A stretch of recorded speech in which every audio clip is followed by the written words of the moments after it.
Yeah. Listen, I when I was young, I too using kickboxing, boxing, but I like. Nobody told me that. I like, but not like this. Yeah, the crazy man, the legs. Maybe he throws a high kick. Yeah, but I like kick and legs.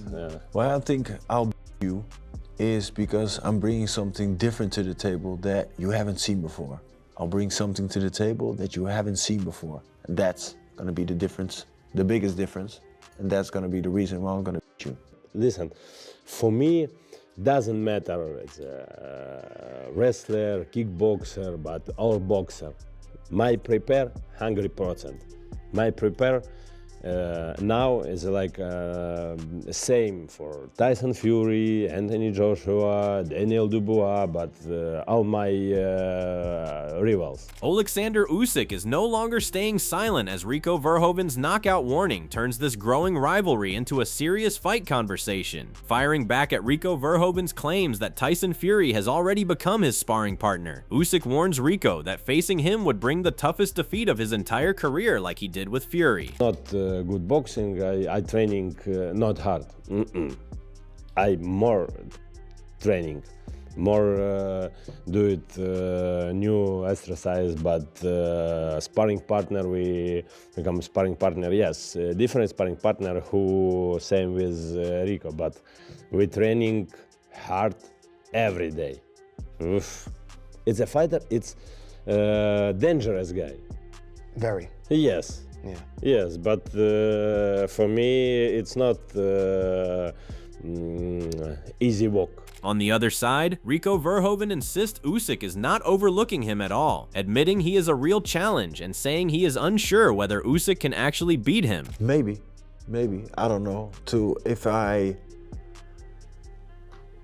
judge him as a person and as a champion, he talked about it, but he's not overlooking me. He's talked about it, but he knows that there's definitely a challenge in front of him, and that's not like being put aside like that. And of course, the question comes like, oh, what are you gonna do after this? Because everybody expects him to win. But yeah, let's see if he can. Rico heavily backs his kicking background, believing Usyk thinks he has solved every puzzle in fighting, but warning that the pressure and heat he brings will trouble him badly. That's a totally different thing. It is not easy, but we make it look easy. So I think with that being said, for me, coming in as a kickboxer is something that he hasn't seen before. He's dissected the sport of boxing like no other. Like he's been taking that puzzle out and putting it back together, taking it out and putting it back together. So he knows everything about the sport. But not about your sport. But not about the sport of kickboxing. But the real surprise for Rico comes when Usyk reveals he understands kickboxing well and has trained in it before, showing just how prepared he is for this challenge. Yeah. Listen, I when I was young, I too using kickboxing, boxing, but I like. Nobody told me that. I like, but not like this. Yeah, the crazy man, the legs. Maybe he throws a high kick. Yeah, but I like kick and legs on street. Oof. Yeah, low kick, my giri. Nice. Yeah, we training but then my coach, it's not kickboxing coach, it's like a jiu-jitsu, wrestling, boxing is one coach, but another sport is like a crazy man. While Oleksandr Usyk is busy firing warnings at Rico Verhoeven, Moses Idema steps in calling him out boldly, saying he would love the fight and accusing Usyk of ducking him. Do you believe you'll fight Usyk before he retires? Honestly, I don't think it'll happen, but I'd love it to happen. Take the torch, yeah? 100%. If I get the opportunity, of course, but I don't think, there's no reason for him to. Then comes the take from Joseph Parker, who admits the Usyk versus Rico fight sounds crazy, but he is still curious to see how Usyk handles Rico inside the ring. Usyk's, I mean, like, listen, what he's done in his career has been incredible, right? So I think that this fight that he's having now is just one of them fights where it's like a fight where he just picked it and it's sort of like I don't know. I don't want to say the other guy's, crap, but I'm just saying like the where he's come from to fighting someone like Usyk is the contrast is very different, you know. And I think there's fights that he just wants to pick now to have. I mean, like he said it. He said, what did he say? This guy is fighting now, the winner of Wally, the Bout, and Tyson, is it? Yeah, Tyson, yeah. So, I mean, if those are his 3 fights, then let's see if he follows through with it. No matter how this unfolds, it has already captured everyone's attention. Teofimo Lopez, Devin Haney, and Max Kellerman are all eager to watch it closely. Teofimo calls it a historic fight, saying that no matter who comes out on top, people will never forget the moment or the crossover itself. He believes the matchup feels like a destination clash, something that brings 2 worlds together in a way boxing rarely sees, making it one of the most talked about events right now. Would be anyone that's on that card. I think Shiraz is on that card as well. I think that's going to be a fun one. Nice. That's definitely one that you're going to take and memorize and let your grandkids know one day. That's you in front of the pyramid smile, right? Never happened. Yeah, I agree. This is a fun fight. It's exciting. It's a great event. I would probably love to go to that. I might go to it because it's just history. I love this. I love this idea. Is it outside? It's gotta be, right? Yeah, I mean, listen, look, it's come out with some camels and stuff. I'll be on, man. What you talking? Oh, that's crazy. Yeah, it's not in the tombs, guys. It's like, right? It's not in a tomb. It's outside. Yeah, it should be outside. Yeah. Adding his thoughts, Max Kellerman highlights that there is a history of fighters who started as kickboxers and later switched to boxing, suggesting Rico Verhoeven's decision to fight Usyk might actually turn in his favor. He references Vitaly Klitschko, who was initially a kickboxer before becoming a boxing world champion and later the mayor of Kyiv, impressing everyone with his performance. He also points to Dillian Whyte's kickboxing background, arguing that sometimes the impossible can be achieved in ways people do not expect. I'm interested. There's a long history of fighters who started in kickboxing and went on to have a lot of success in boxing. Let me give a few names. How about Vitaly Klitschko? Kick my ass. Vitaly Klitschko by the way, Vitaly Klitschko was never behind at the end of every professional fight he ever had. He was always up on every scorecard. Think about that for a second. Lennox Lewis, yeah. He got stopped on cuts against Lennox. He was up on the cards. He had to stop against Bird. He threw out his shoulder. He was up on the cards. He was never down on the cards at the end of any fight. Kickboxer. Dillian Whyte started in kickboxing. Jarrell Miller, big baby, started in kickboxing. He probably here for a year or 2. Got the hair kicked off his head, apparently. He was a good kickboxer. No, he was a kickboxer, yeah. I would have never known.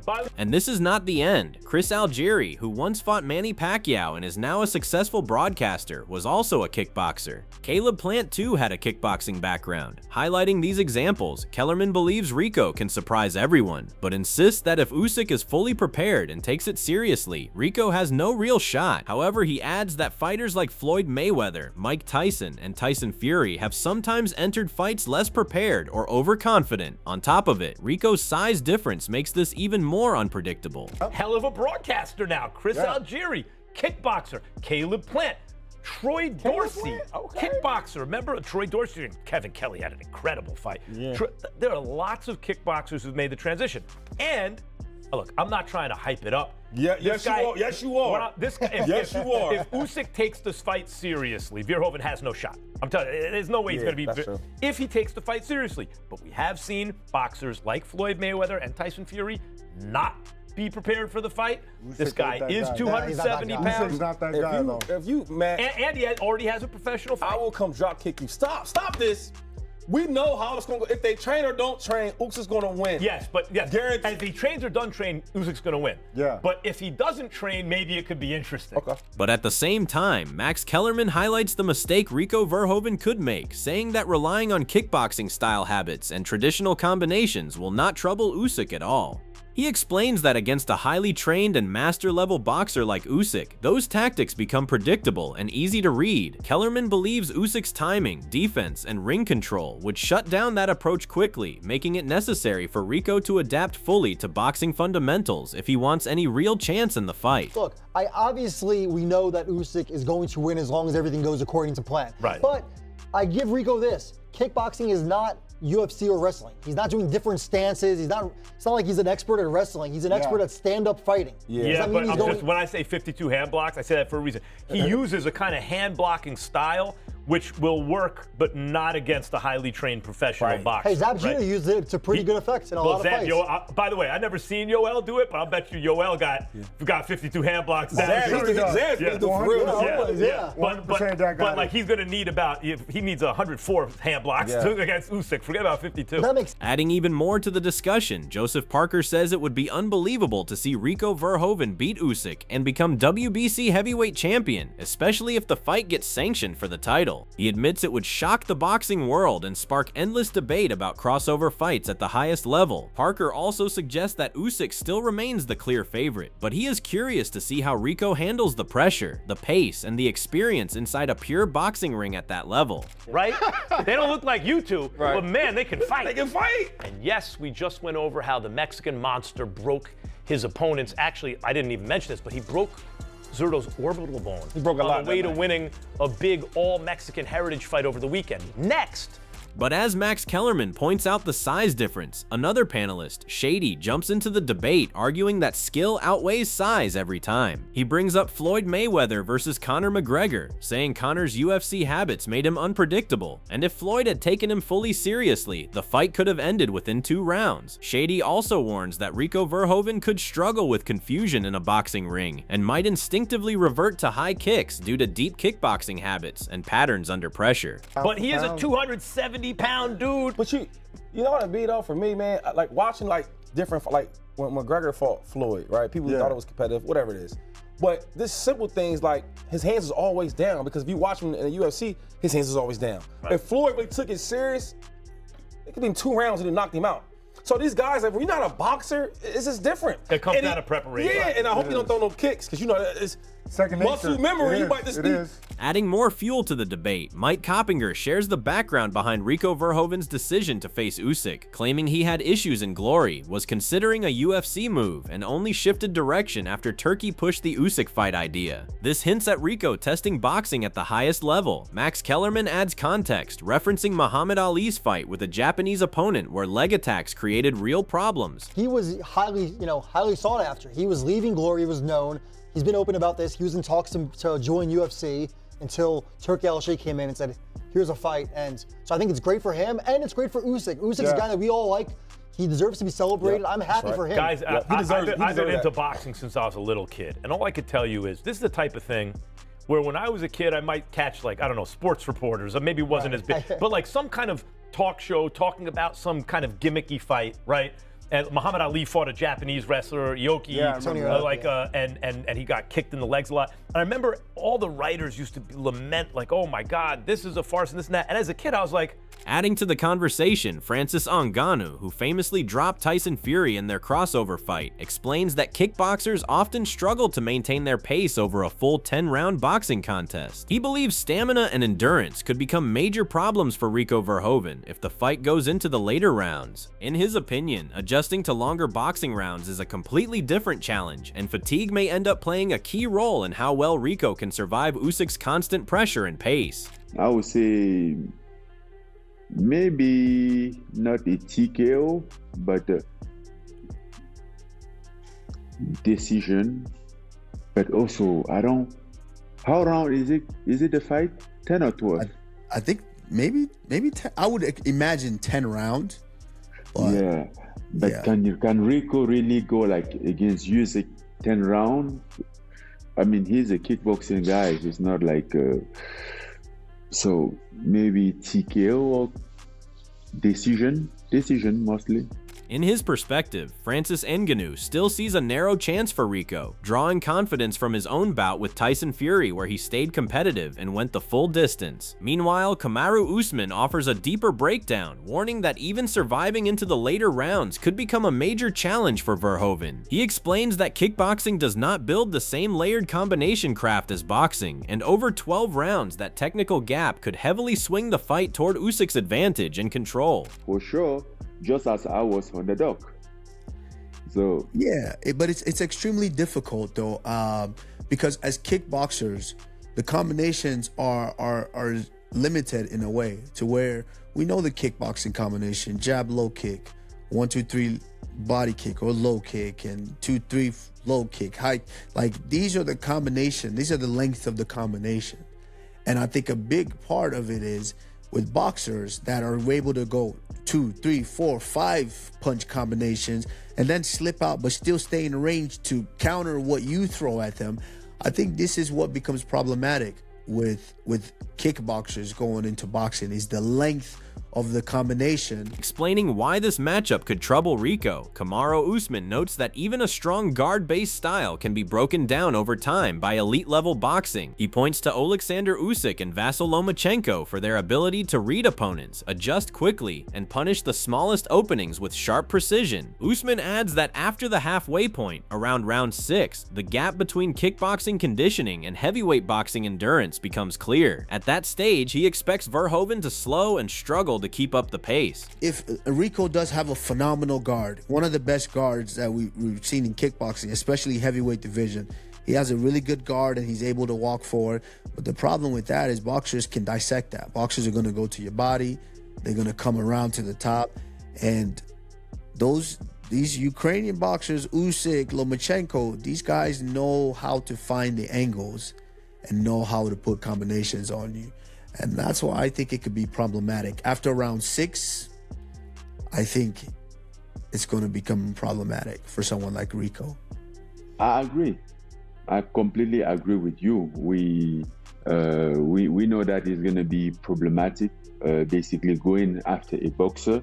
In their combined assessment, Francis Ngannou and Kamaru Usman both warn against completely writing Rico Verhoeven off. Ngannou reflects on his clash with Tyson Fury, where he surprised many by making the fight far more competitive than expected. Usman adds that Ngannou's boxing debut and ability to disrupt Fury's rhythm proved how unpredictable crossover fights can be at the highest level. Both agree that style matchups, timing, and momentum can change everything once the fight begins, and nothing is guaranteed until the final bell. But again, we don't know how ready he is, how prepared he is. We don't know. I'm just saying I cannot count him out. That's all what I'm saying. I'm not counting him out. No, absolutely not, because a lot of people counted you out versus Tyson Fury, and you went out there. You not only did you show the world, but you knocked him down. And I remember watching that fight. I remember being there, you know, ringside, going, "This is really happening right now," and then being in the back after the fight and just saying, "Oh well, I guess Francis is a boxer now. I guess I'm gonna be boxing now." So, sharing his thoughts, Wade Plemons suggests the fight is too easy for Usyk and says Rico does not stand a real chance. He explains that Usyk's footwork and movement would be a major disadvantage for Rico, turning everything Rico relies on against him. According to him, Usyk will teach Rico a harsh lesson and push him to never think of fighting a boxer again, forcing him back into his own style. He expects Usyk to arrive in full shape as always. In his view, if Usyk ends it like Fury did against Francis Ngannou, it would be a total disgrace. Those are my thoughts. I don't hate the fight. I think the fight's actually going to be a fun one. I don't think Rico stands much of a chance because he can't use his feet and or knees, and Usyk is a master in this sport, and Rico is a rookie in this sport in terms of just the Marcus of Queensberry, just the hands. And I don't think that Usyk will take the fight as lightly as Tyson Fury took Francis Ngannou, show up massively overweight, because you already have the example of what happens if you take one of these guys lightly. You embarrass the sport.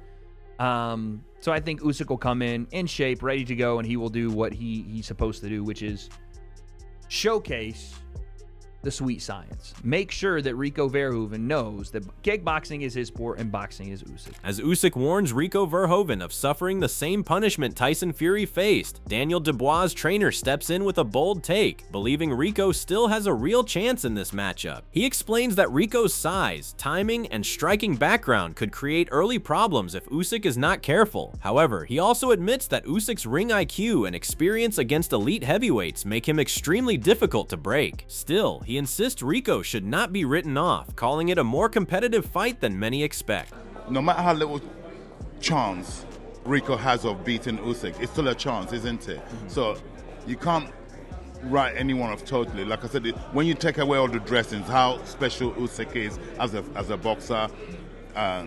There's two men in there exchanging blows. Anything can happen. Obviously, Usyk, we believe Usyk is going to be too experienced in the boxing world for Rico. But nevertheless, has he got a chance? No matter how slim that chance is of Rico, he could. There is such a thing. There's two men having a fight.